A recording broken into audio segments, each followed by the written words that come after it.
What's going on, y'all? It's your boy Agent Matthews, and guess what? There's something I want to talk to you guys about. All right, this year has been a phenomenal year already, and I want to tell the people something. All right, there's something that's very important. I would say this previous week, we did a podcast for V103. All right. And I was a little nervous. You feel me? About going and doing a podcast at V103. All right. And I would have to say, when I got there, I was over prepared. When I say over prepared, they were asking me questions and I knew the answer. And I knew what to do. All right. A lot of times people, when it comes down to them pursuing their dreams, all right, they procrastinate and they think that they're not good enough and they're not ready and they're not prepared. All right. So I want to say to all the Black Hollywood individuals out there who are watching, who are pursuing their dreams and their goals, man, make sure that you go out there and you go and kill it. All right. You go out there and you go and kill it. All right. Because you're probably more prepared than you think you are. So with that being said, we are here at U42. All right. It's another episode of Black Hollywood. We are also on iHeartradio, Spotify, and Apple Podcasts as well too. And with that being said, we have a special guest in the building today. Now look, this is another guest that was introduced through Capo ENT. Julian Marshall, man, he's most definitely going through the city and finding some really, really dope talent. So with that being said, we're going to go ahead and introduce our special guest. Matter of fact, we're gonna have you introduce yourself. What's your name? Hey, what's up, guys? I'm NAYODEZ. I'm singer, songwriter, R&B goddess, empress of the whole world. Yes, shout out to Capo because he got me out here again. I was here not too long ago performing, and I had a wonderful time. And I think I was at Fusion. Yeah, I was at Fusion. Yep, Fusion. And it was amazing. And I'm like, I'm happy to be in the ATL again. I'm like, yo, what's up? I'm from Jersey, you know what I mean? Jersey girl, wake up to the south, you know what I mean? Definitely. I love it. I love it out here. I already like the weather. I was like, dang, the sun is out today. Right. You know what I'm saying? I'm in Georgia. Like, I like it out here. Southern hospitality. Most definitely. Most definitely. I like your energy already. Oh, thank you. So go ahead and tell the people, like, what is it that you do? Well, you know, I've been singing for a long time, but I decided to, you know, take it more seriously and become more professional about the way I approach the industry a couple of years ago. And I started this project, and you know, it started to take a life of its own. I went on a tour and started putting together shows and just reaching out, networking. You went on a tour? Yeah, I went on, like, you know, all the way on a mini tour. I don't want to talk about it, but yeah, I'm saying I just been going around the country just performing my songs. A lot of people, they want me to do, like, you know, cover music, especially as an independent artist. They want you to do, like, you know, cover band stuff, and I'm like, nah, I want to sing my original music that came from me. You know what I mean? Like, I'm putting myself out there. I'm expressing myself through my music, through my lyrics, through, you know, how I perform, and I'm trying to share it with everybody. So that's my main thing, that I'm just spreading my music, and I'm, you know, creating more music, and I'm going around the country and I'm performing my stuff. I love being an independent artist. Most definitely. Yeah. You know, independent artists, when you're an independent artist, you can move how you want to move. Right. You know what I'm saying? You can still find yourself. You know, a lot of people, you know, they just skip steps, man. You know, that creative process and the journey of learning the business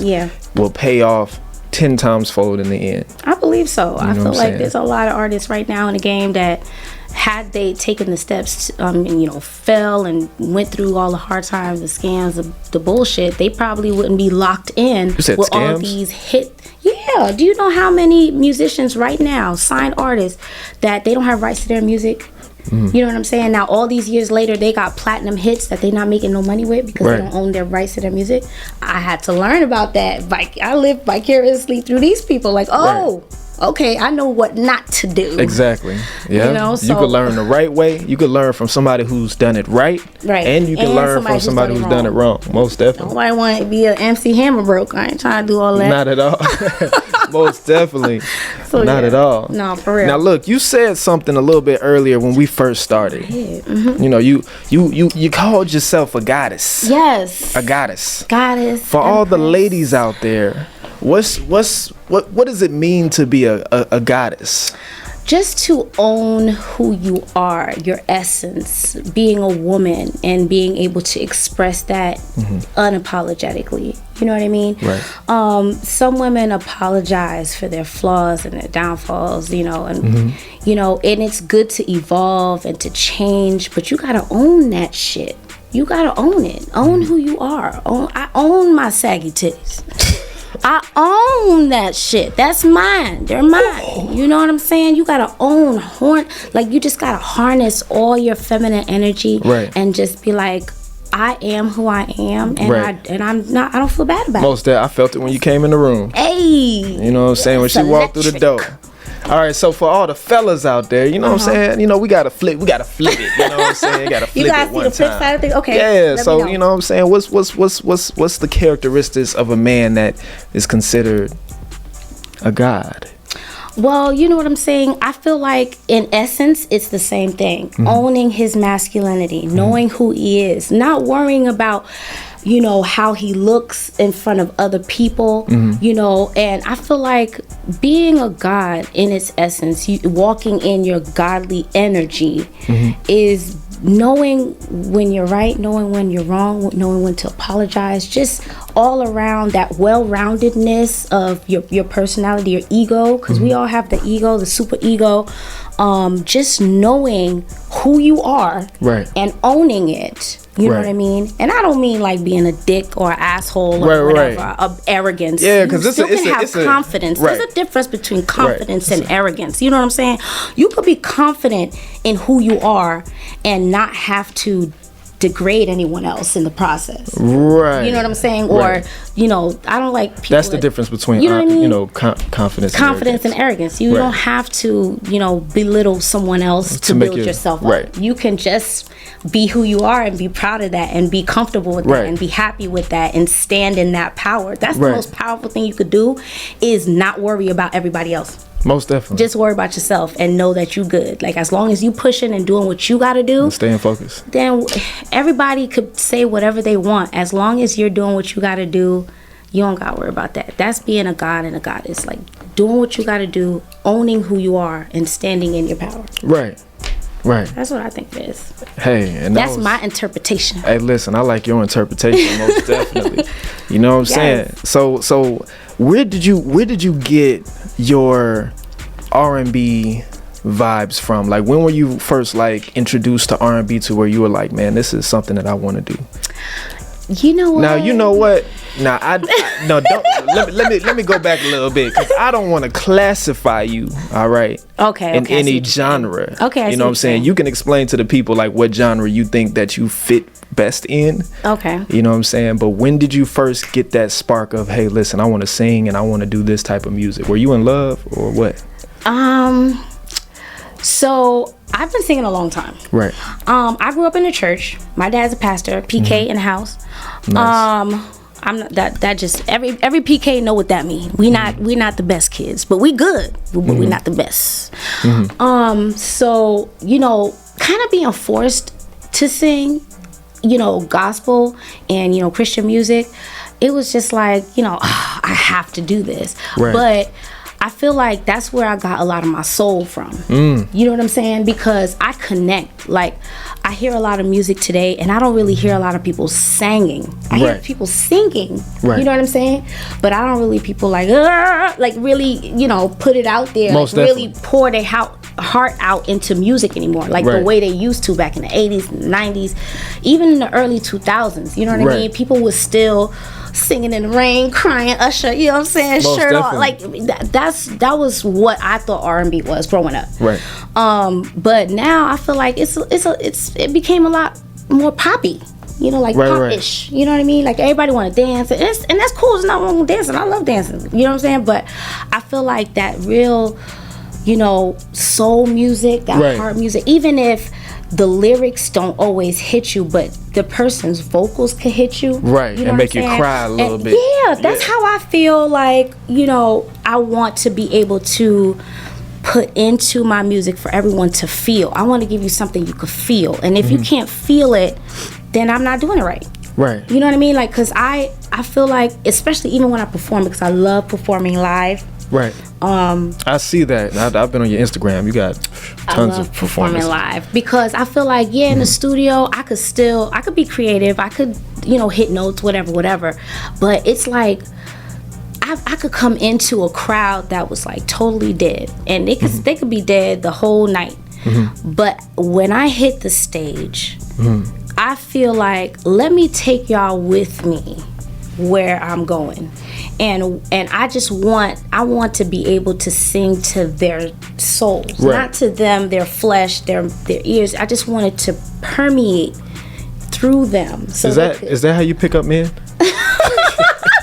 No. She just walk up to you, start singing to you, like, oh man, I gotta give her my number. I mean, you can. I could serenade, but that's not the whole purpose. I think the purpose, because like, I have songs that don't have no real, like, deep meanings to it or anything like that. It's just, sometimes it's the allure. Sometimes it's just, you know, bringing people in. You know what I mean?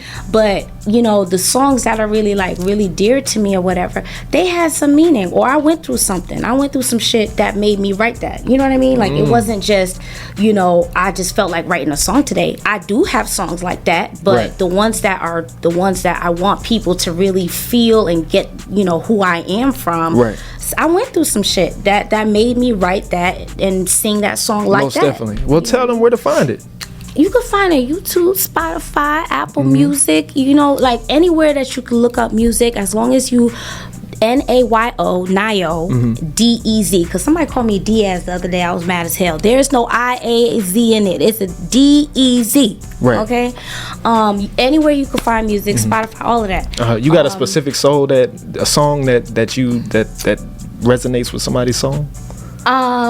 That's what I'm saying. I have multiple songs that, like, Can we play something? Yeah, please do. Okay, hold on. I'm excited. All right, so I just want to let y'all know, you know, she sent something a little bit earlier. Now, I haven't heard this one. I've listened to a few of them, all right? You haven't heard this one? And what's it called? Cherie. All right, so go ahead and introduce this record. Go ahead and tell people, like, you know, what inspired you to create this song? What inspired me to create this song, to be honest, was I was trying to manifest the man that I wanted. So in the song, I was basically, you know, I think when I was in the studio, I was like, you know, I want to write a love song, but I don't want to write a love song, but I wanted to be relatable, but, you know, and I was like, you know, let me stop thinking. What do I want? Right. You know? And so the first line is, when you come home, just take your clothes off. So I'm like, I'll have my expectations. Like, when you get home, just drop them drawers, you know what I'm saying? And let's get to it. Ooh, she an aggressive one. All right, y'all. Without further ado, let's listen to this.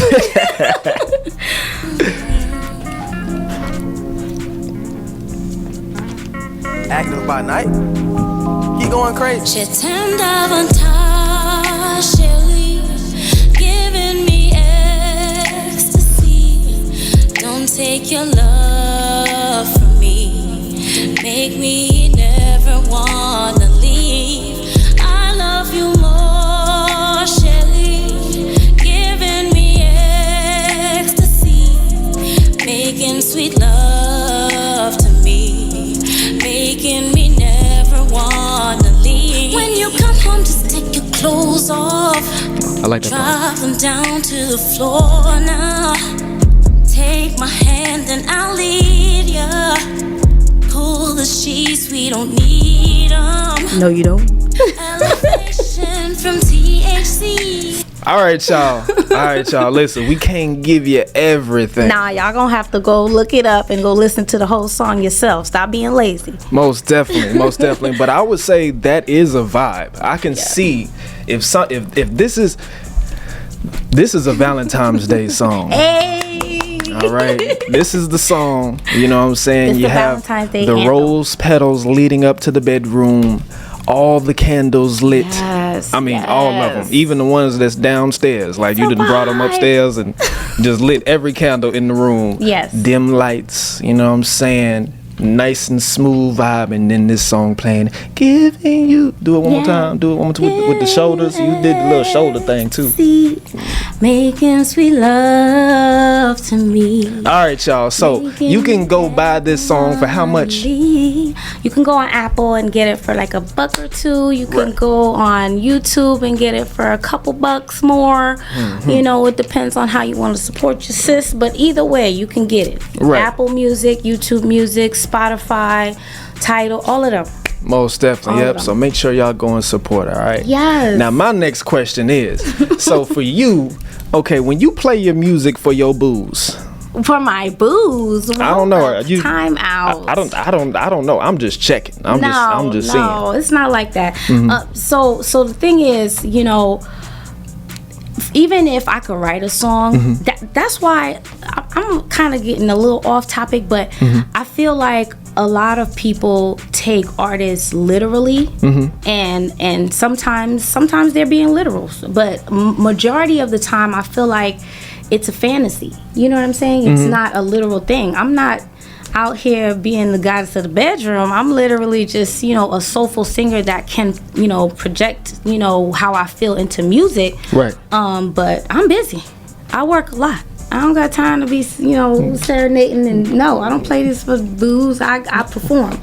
I travel. I'm actually working out here. Most definitely. But, you know, I do know how to get my emotions into the music. Most definitely. And that's something that I'm still working daily on, you know, to have varieties of music. So even though I love soul, I might want to try a little rock. I might want to try, you know, some blues or some jazz or something, just so I can keep my skills up, because I went to an art school. Right. I graduated from Osceola County School for the Arts in Orlando, Florida, and you know, I used to sing for Disney, and I sang, you know, you sang for Disney? Yeah, I used to sing for Disney, Disney Candlelight, all of that stuff. Shout out to my OCSA alumni.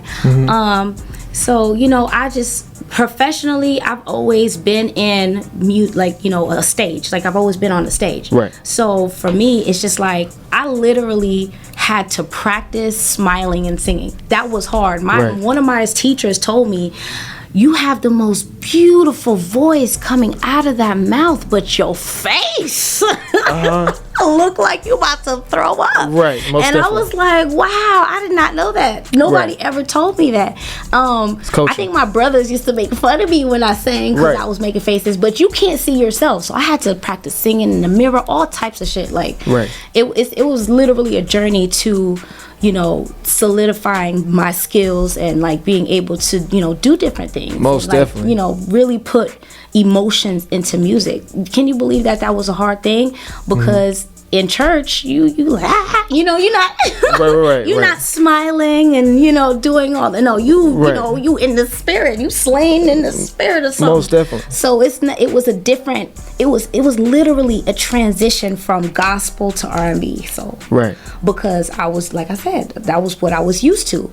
And so when I started writing, my songs still sounded like gospel songs. So it was just like, I want to put my emotions into this, and I want to take out the gospel oomph that I have in my voice, because it was like a trademark. Like, every studio I went to, they were like, you sing gospel, don't you? And I'm like, damn, how do you know? And it was like, we could hear it. Like, we could tell. Like, you have certain, like, vibrato and whatever. Like, it was just so much stuff. And I was like, all right, so I got to learn and, like, switch up my style. I started listening to old school stuff and, you know, stuff that I grew up to. Anita Baker, oh, my God. Like, I was just... Like, first of all, I love Lauryn Hill, India Arie, Jasmine Sullivan. Like, all of these artists are the artists that I would, like, look up to. Legends. You know what I'm saying? But, you know, I love pop, I love hip hop, all that. But that's, my heart is in, you know, like, R&B soul. So most definitely. So yeah.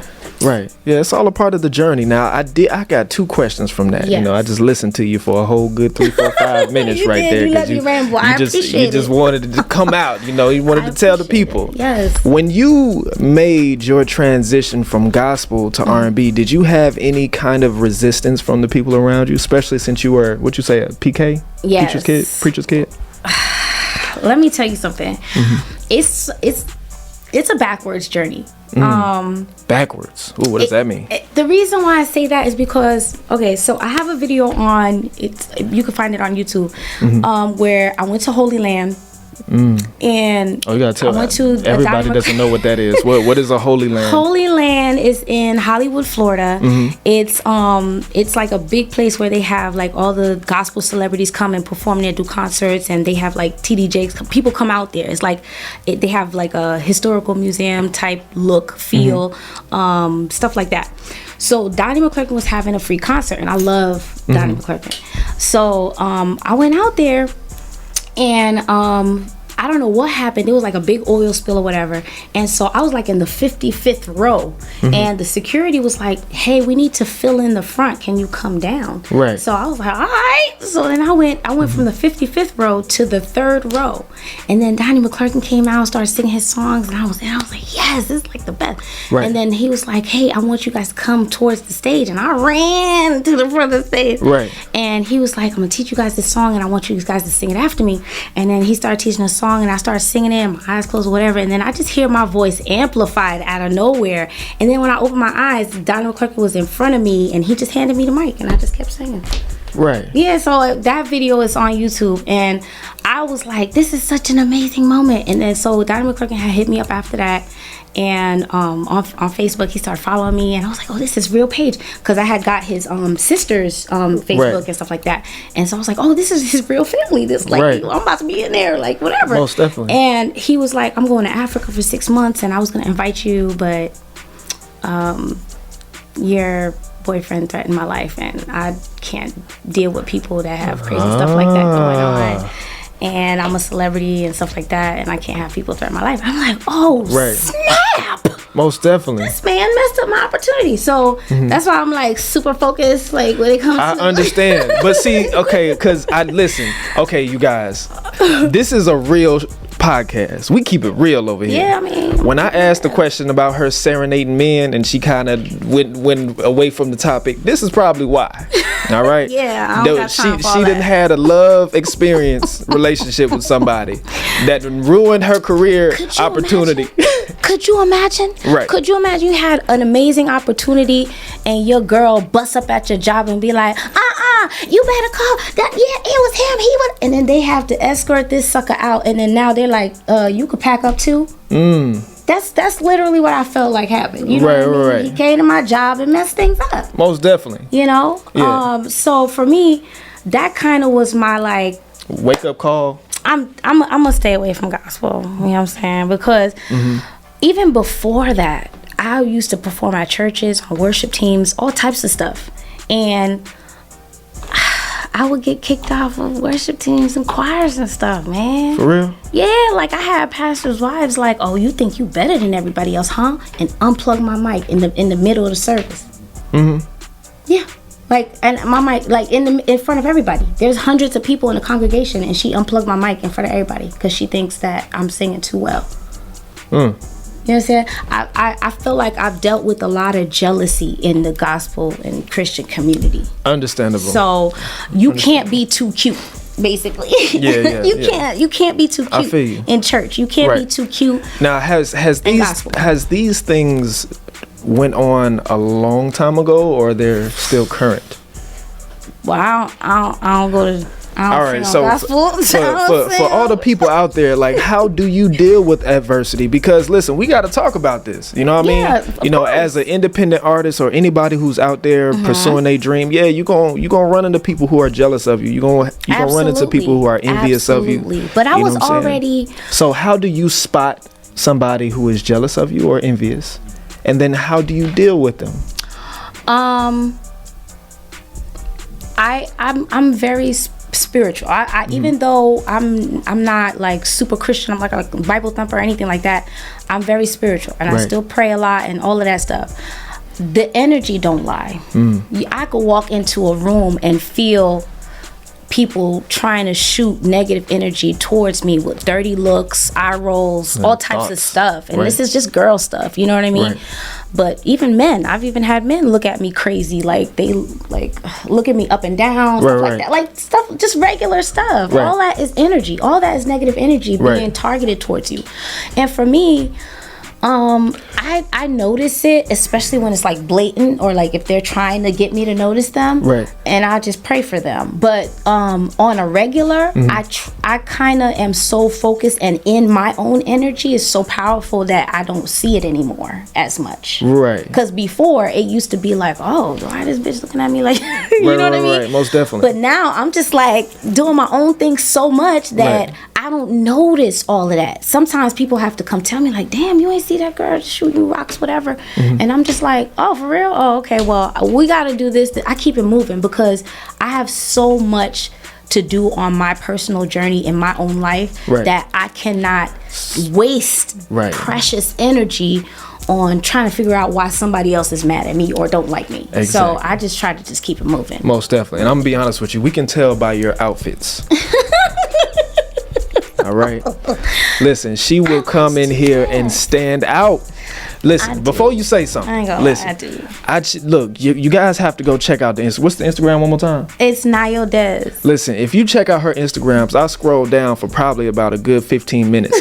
She has a different outfit every time she performs. I don't know where you get your outfits from. You got a stylist? No, I'm just very like. She's bold. I'm very that's a good word. She is I'm bold. You know what I'm saying? I do dress myself. Because I feel like everybody right now is Fashion Nova or Balenciagas and all this other stuff, and I'm just like, look, I just want to be pretty. I just want to feel pretty. I just want to walk in my truth and what I feel good in. I'm not necessarily trying to show off. I just feel like if you got it, flaunt it, And I don't mean it in like a vulgar way, because there's people that's very vulgar about how they do it. But for me, I'm just like, I think I would look cute in that. Let me wear this. You know what I'm saying? Most definitely. I don't know. But thank you for noticing. I do. You know what I'm saying? Look. Thank you. I appreciate it. Most definitely. So look, let me ask you this one more question. You know what I mean? When it comes down to you and your career and, moving forward, what is it that you feel like is your next step? What's the big goal? Your big, the big goal, whether it's, I don't know what your big goal is. For me, I don't look at any big goals because I just know that I have just set objectives. Like, okay, I want to do this amount of performances within the year. And then next year I'll set up a tour, and then this year I'll go out of the country. So for me, it's just, different objectives that I have that I'm like, all right, let me see which one I can attack this time. As long as I'm continuously, the consistency is all that matters for me. As long as I'm consistently and continuously, working, most definitely, then I'm successful. Look, I'm glad you said that, because listen, this is a cheat code for you guys. If you have talent, or even if you have a little bit of talent, all right, consistency is so powerful. I'm looking directly into the camera because y'all need to know this. Consistency is so powerful. I don't know if you've ever seen, it was kind of like an illustration of how a water droplet can create a canyon. You know what I'm saying? The more that little drop hits that rock that is solid, it will create a dent, which will create a hole, and next thing you know, you'll have a mountain. I mean a canyon. Excuse me. You know what I'm saying? So what I've learned, and then me and Kappa, we've been doing this for a long time. But what I've learned is the work that you put in today will pay off tomorrow. Absolutely. You know what I'm saying? Tomorrow. I agree. So don't slack. Y'all just stay consistent. If you can just mark off one goal every day, you're going to be just as successful. And set objectives. Don't put time frames on things. Don't be like, oh, I want to make $100,000 within a year. Like, sometimes it don't always work like that. Sometimes it do. Don't get me wrong, because like stuff happens all the time. But I wouldn't set like, oh, if I don't blow up or make this amount of money or go platinum or go viral, then I'm gonna stop after like 2 years. Nah, man, you gotta do this for a minute. Right. You gotta travel. You gotta go to different places. They could know you in your hometown, but do they know you outside your hometown? Do they know you in your state? Do they know you in the surrounding states? Do you have any mentors? Huh? Who is around you feeding you this? This is stuff that I'm learning on my own. No. I'm talking about this ambition that you got. I'm Haitian. I'm ambitious. I was born ambitious. Right. So I'm Haitian. you must be the leader in your circle. You must be the one that encourages everybody else. I encourage everyone. First of all, this is the PK part that starts to creep out. I know how to motivate, inspire, right. and that's one of the reasons why I'm doing this is right. because I'm like, yeah, when you come home, that'll get you in. Right. But when I start to really drop bombs on y'all, it's gonna be, this is what drew you in, but you're gonna stay for the bombs that I drop. Right. You know what I mean? So that's why I'm like, all right, let me grip this, she's pretty, oh, look at her hair, da, da, da, da. But what we talking about? What we trying to get into? Who am I really? Who am I? That's what I'm trying to, really get out there. Right. I want the people to know who I am as a person, not just as a singer and soloist. I just want them to know there's a real people out here. Most definitely. They see so much fake shit, they don't know what's real no more. Okay, so listen. Y'all, listen. We done gave y'all a good little glimpse of what she got going on. But before you leave, all right, I want you to look in the camera and I want you to tell the people. You said you wanted to drop some bombs on them right now, right? Just tell them what you would tell the younger you. You know what I'm saying? Oh, man, if there was a younger you and there was, I could talk to, that I could mentor, yeah, what would you tell that? I would tell the younger me that it's okay if people don't support you.